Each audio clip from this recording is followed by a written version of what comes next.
Oke, assalamualaikum warahmatullahi wabarakatuh. Welcome back to my channel again. Jadi kemarin 2 hari yang lalu aku nggak sempat posting untuk pembahasan soal UK lagi, tapi hari ini aku sempatin karena emang kemarin lagi nggak sempat, jadinya baru bikin hari ini. Tapi teman-teman nggak usah khawatir, soalnya hari ini aku langsung ngasih aku langsung ya teman-teman tadi ada.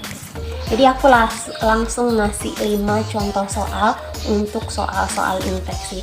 Terus sebenarnya pembahasan infeksi itu banyak banget ruang lingkupnya, tapi ini aku mau ngasih beberapa contoh soal. Pokoknya tuh di soal infeksi dia ada soal cacing, terus bakteri, ini udah jelas ya udah jelas bakteri, terus ada juga jamur, terus ada juga mekanisme dari obat itu sendiri, dan beberapa kontraindikasi untuk ibu hamil. Jadi emang bener-bener harus udah tahu materi sebelumnya.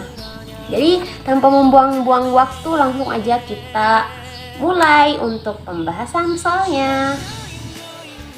Jadi hari ini kita bakal langsung bahas soal infeksi. Ini ada contoh soal. Seorang anak usia 12 tahun mendapatkan resep untuk terapi filariasis. Obat yang dapat digunakan adalah A. Dietilkarbamazin, B. Pirantel pamuat, C. Piperazin, D. Metronidazole, atau E. Miconazole. Jadi untuk menjawab soal ini kita harus lihat di tabel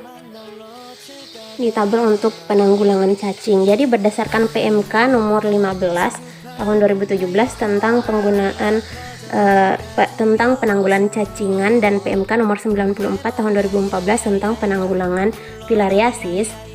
Nah, di sini filariasis dia pilihan pertamanya adalah DEC atau dietilkarbamazin.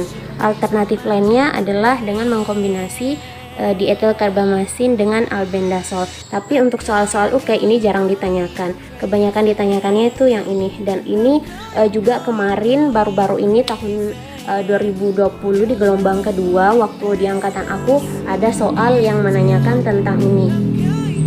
Jadi pertanyaan soal cacing ini bisa jadi yang ditanyain itu penyebab infeksi filariasis, maka jawabannya ini. Tapi bisa jadi soalnya diganti, misalnya untuk infeksi cacing cambuk atau trichoris, dia pilihan pertamanya apa? Jawabannya albendazole dan mebendazole.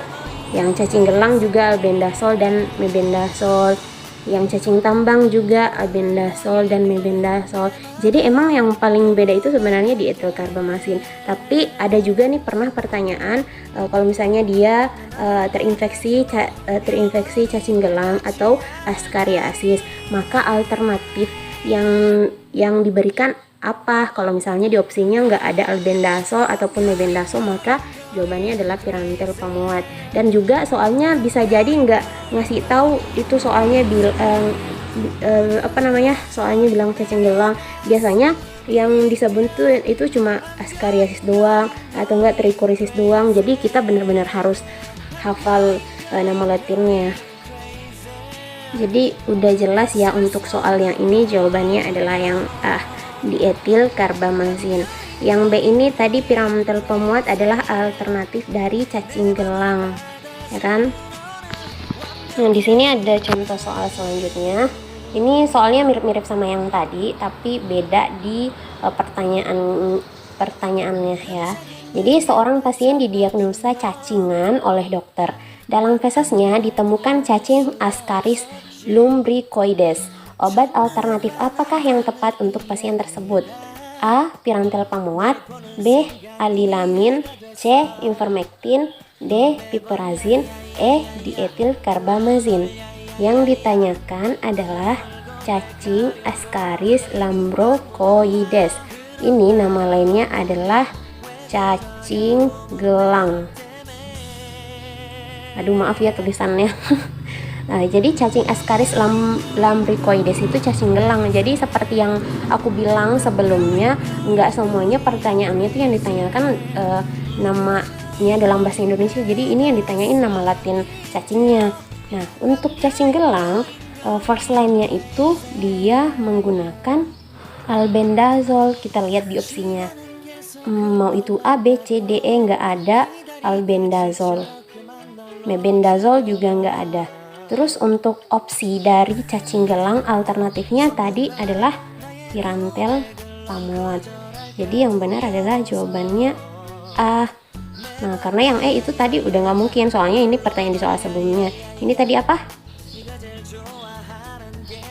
Filariasis. Jadi untuk soal-soal kayak gini emang perlu dihafalin aja sih. Jadi sering-sering buat latihan soal. Oke, soal selanjutnya.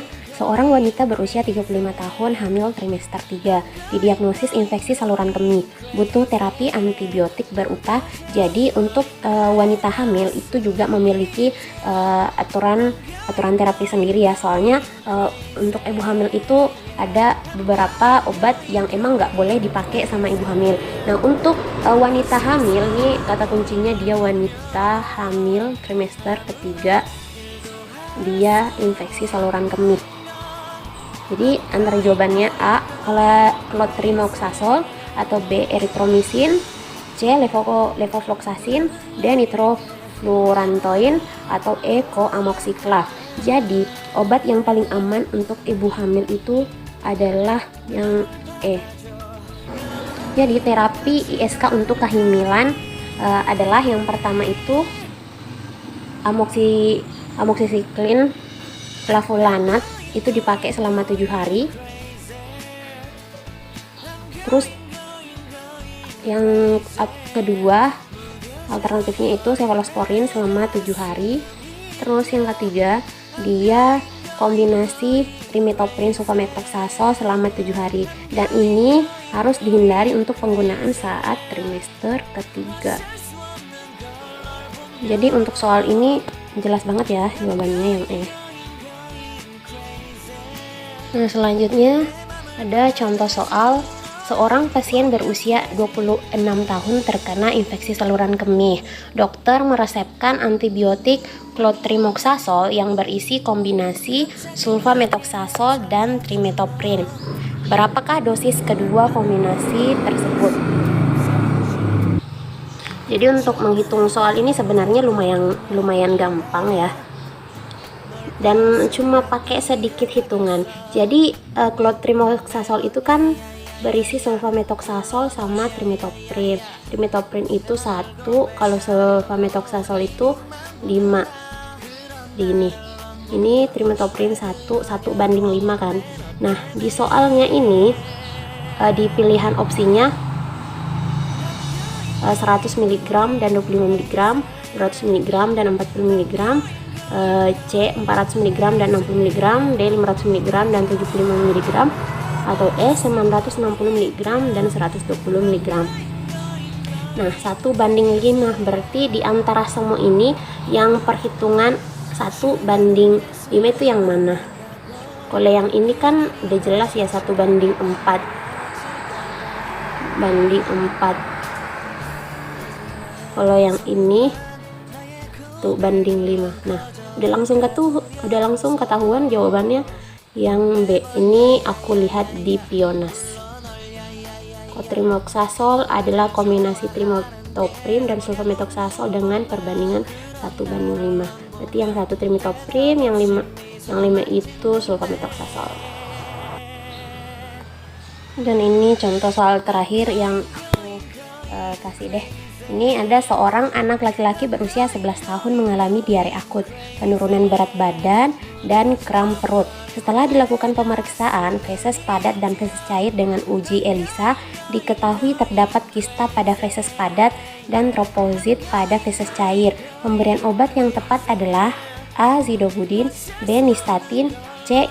Econazole, D. Metronidazole, E. Ketoconazole. Jadi kita harus langsung lihat kata kuncinya.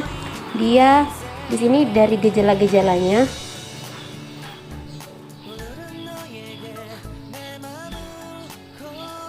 penurunan berat badan dan kram perut. Jadi dan dia ada troposit pada feses cair. Nah, adanya troposit pada feses itu menandakan terdapat amoeba histolitika. Nah, pengobatan ini pertama yang infeksi amoeba histolitika itu adalah metronidazole. Jadi balik lagi kita harus lihat dari algoritma terapinya. Jadi kalau dia udah jelas dia terinfeksi amoeba, berarti dia dikasihnya metronidazole. Soalnya ada juga kan beberapa infeksi, pokoknya dia diare kan ya. Terus terapi yang diberikan itu beda-beda. Jadi kalau misalnya dia seperti ini, misalnya dia infeksi amoeba, berarti dia dikasihnya metronidazole.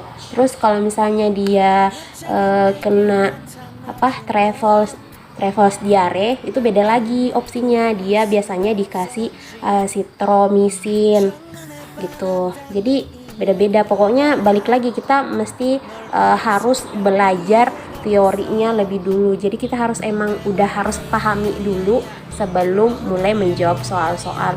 Tapi kalau keseringan mencoba latihan soal juga bisa sangat membantu juga sih, walaupun nggak terlalu baca teorinya, tapi seingatnya bisa ingat gitu. Soalnya emang ada beberapa soal-soal UK dari tahun-tahun sebelumnya yang kembali muncul di tahun berikutnya.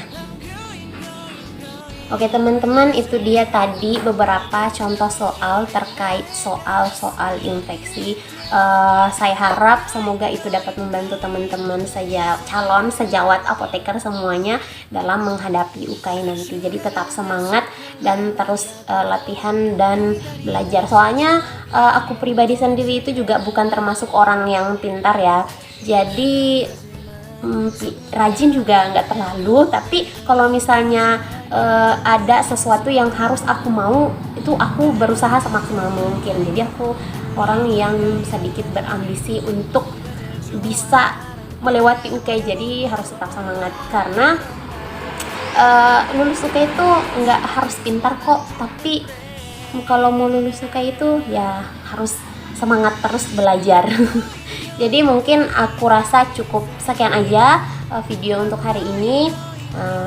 Jangan lupa buat like, comment, share, dan subscribe juga. Jadi kalau misalnya ada salah kata di pembahasan aku, mungkin teman-teman juga bisa lurusin, karena aku juga udah sedikit agak-agak ya gitu deh. Karena manusia emang gak ada yang sempurna. Jadi ya udah aja, kalau misalnya ada pertanyaan silahkan langsung komen aja. See you guys. Assalamualaikum warahmatullahi wabarakatuh.